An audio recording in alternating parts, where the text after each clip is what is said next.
Isang magandang hapon po sa lahat po ng ating mga legit Dover Cats na nanonood po sa kanilang tahanan sapagkat sa pagkakataong ito ay waging-wagi nga ang TBJ matapos ang kanilang harapan doon po sa kanilang inihain na ebidensya at testigo. Ang lahat ng yan. But before that, if you haven't subscribed yet to my YouTube channel, please don't forget to like, share, and subscribe at hit mo na rin ang notification bell for more showbiz updates. Bago nga ang lahat, of course, nais ko pong magpasalamat sa lahat po ng mga legit subscribers, viewers, at ang lahat ng mga legit Dover Cats po natin na lagi pong nag-aabang at nakaantabay sa lahat ng ating mga updates. Maraming salamat po sa inyong palagi ang pagsubaybay at panonood po sa ating pong channel. At ngayong araw nga, ito na dahil matapos nga po na magharap or iharap ng Tape Incorporated ang kanila pong mga ebidensya at kanila pong testigo na tinawag pero ano nga ba ang nangyari? Mukhang merong hindi po nagustuhan ang kanila pong attorney pero bago yan, syempre good news tayo sapagkat trending po worldwide si Atasha Mulak with 1,021 posts and number 2 spot naman po sa Twitter ang hashtag legit Dover Cats with 1,593 posts so silang dalawa po yung talagang pinag-uusapan sa Twitter at hanggang ngayon laman din po sila ng mga news online dahil agad-agad naglabas po ng ilan sa mga updates at write-ups patungkol po sa bagong muka ng EAT. Titignan natin kasi ang EAT po ay tatak na po nila talaga yan. Pag kumuha sila ng panibagong host, they make it a point na wholesome ang kukunin nila, fresh.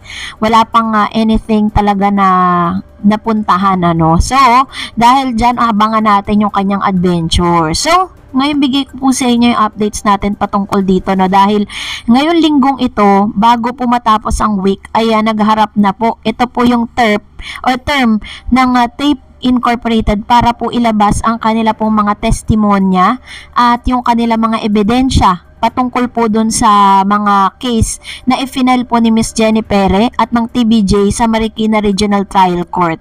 So tapos na po ang TBJ at si Miss Jenny Pere na nagbigay po ng kanilang mga testimonya at yung kanilang mga ebidensya At syempre sa pagkakataong ito, ang tape naman po ang humarap sa korte para po ilabas ang kanilang mga testimonya at ebidensya. At isa sa mga sinasabi nga ni Miss Abraham Garduque na masasabi nila na legal at legit nilang kinuhang testigo sa patungkol po dito sa bagay na ito ay si Mr. Vincent Busio.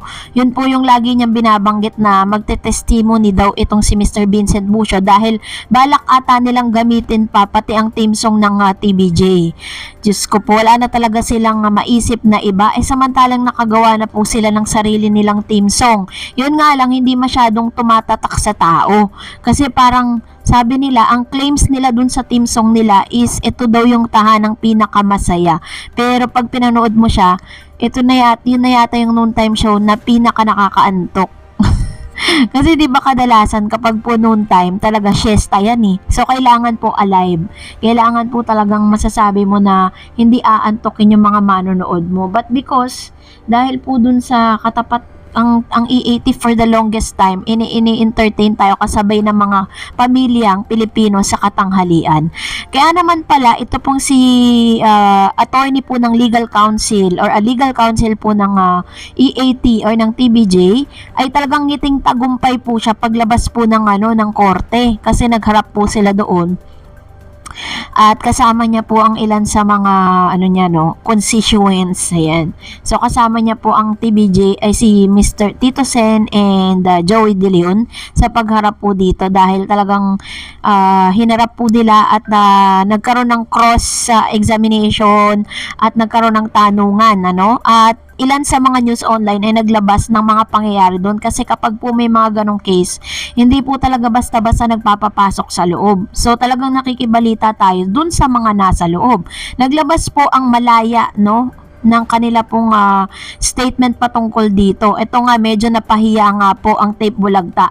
Sabi niya, a witness of television and production exponent incorporated tape yesterday claimed before a Marikina Regional Trial Court that he composed the famous jingle of the noontime show Eat Bulaga.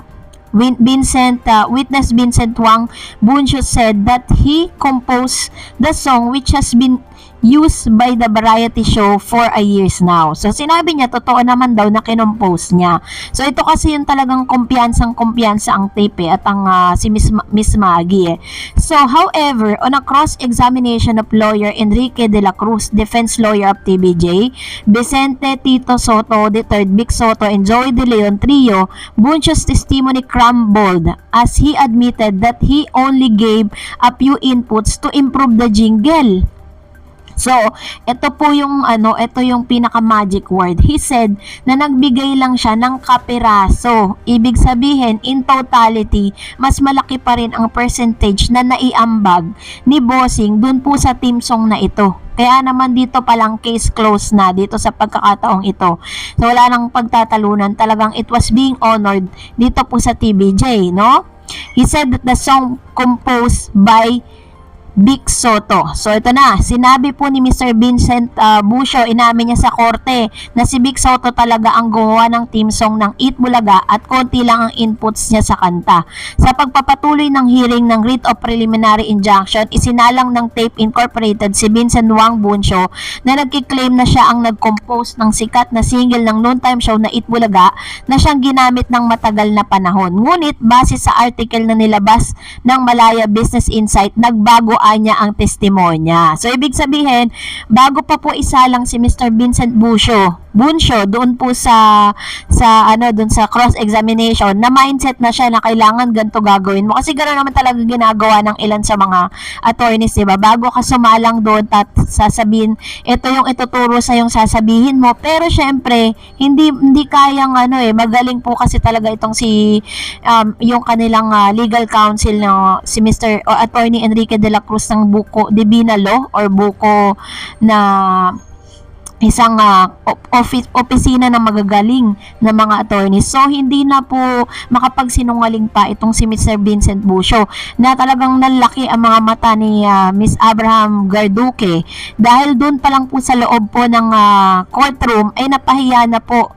No, but kaya ito rin yung rason kung bakit hindi rin pumupunta ang mga haluso siblings kasi alam nila yung totoo eh. So, kailangan lang talaga nilang ipaglaban kasi nga because of pride, diba? Kailangan nilang sabihin na talagang they are the owner, they are the boss, so kailangan sila yung panalo sa laban na ito. Hindi naman po ipaglalaban ng TVJ yan kung alam nilang madidihado sila, kung alam nilang hindi totoo yung sinasabi nila. Kaya nga itong si Master Henyo, diba? During those times, sinabi niya na yung meron isang contestant na nagsabi that yung pagsasabi yung tungkol sa honesty, diba? So, nagets po natin yun. So, doon pa lang, kinatigan na po sila ng korte. Sabi ni Manuel Ponce 2275, ganyan talaga kapag totoo ang isang tao sa sarili niya. Ibig sabihin, tapat at totoo lang ang sinabi ni Vincent na talagang kay Bossing Vic yung kanta ng Eat Bulaga. Ayun. So, dito pa lang talaga makikita natin na talagang nilalaban nila kahit alam nilang tagilid eh.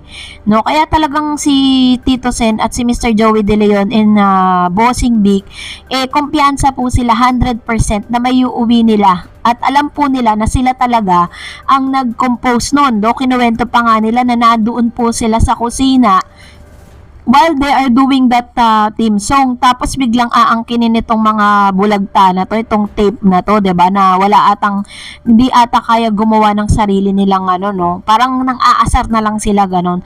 Miss Judith De Leon 2732 said, kung nasaan ang TVJ, nandun kami sa Channel 5 at lahat ng show ng TV5 ay puro magaganda. Mula nang ang EAT at TVJ Davercats ay nagsimula sa kanilang stasyon. God bless you, TVJ Davercats. Ayan. So, talagang, may sinatawag na loyalty. Kahit saan pa po sila magpunta, hinahabol talaga sila ng tao. Kung saan sila magpunta, sinusuportahan po sila. And Miss Marites De Leon also said, dito din kami sa province sa Laguna pero hindi namin pinapanood ang generic bulagta. Solid Lover Cards TVJ forever kami. Ayun. So talagang saan mang panig, kaya nga totoo yung team song, 'di ba? Saan mang mula Batanes hanggang Hulo. 'Di ba? So lahat po 'yun talaga nakasuporta po sa TVJ, and that is really good to hear, no? So that's it for today. For more videos and updates, please don't forget to like and subscribe, and please follow me on my Facebook page, Dar Eds TV. God bless everyone.